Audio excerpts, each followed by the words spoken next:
You're listening to Viewpoint on WDOE, and we have Dan Desrochers from the Community Blood Bank of Western New York. Dan, welcome to the program. Well, thanks for having me back, Dave.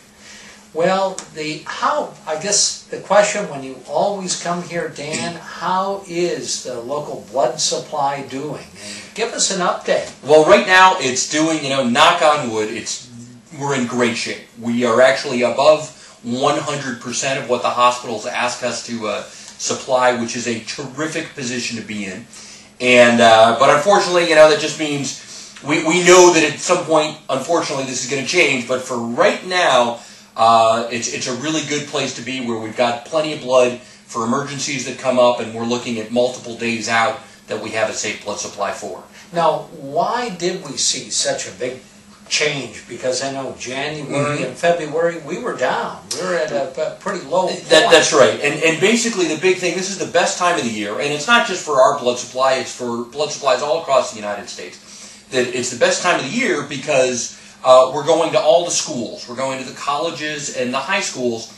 And as a group, students 23 and under provide almost 30% of all the blood that we collect. And so we do these blood drives in the fall with the schools, and then we go back in the spring in most cases. And you can donate blood when you're 16 with parental permission in New York State and Pennsylvania as well.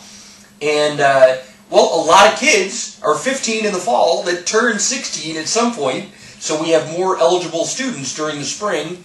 And usually, if we've been to a school once in the fall, a lot of kids who might be reluctant have seen it. Oh, this is what goes on at the blood drive, I'll come back. And so until about mid-May, we really should be able to maintain this momentum and stay where we're supposed to stay.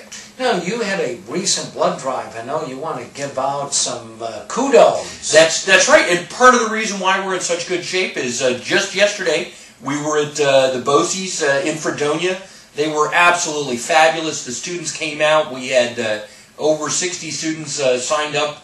I don't know what we ended up with, but I left at the midpoint. I came up to personally thank them for being such a big supporter of ours. We're so grateful for their support. And I took back a couple of very full coolers at the midpoint to take back to our lab for processing before it gets shipped out. And it's examples like that that really help out. I mean, we were at the Fredonia High School last Friday, and and then we were at the Fredonia BOCES yesterday. Tomorrow we're actually at Brooks Memorial for our regular blood drive. But we go to the high schools and colleges, and they're just so important to the safe blood supply. Now, do you have some blood drives coming up? We do. Like I just mentioned, the big one, the regular one we have is at Brooks Memorial Hospital tomorrow. That's Thursday from 10 to 4 p.m. You don't need an appointment. That's open to the public. And let's see, we're in Gary from 11 to 4 on Tuesday the 13th.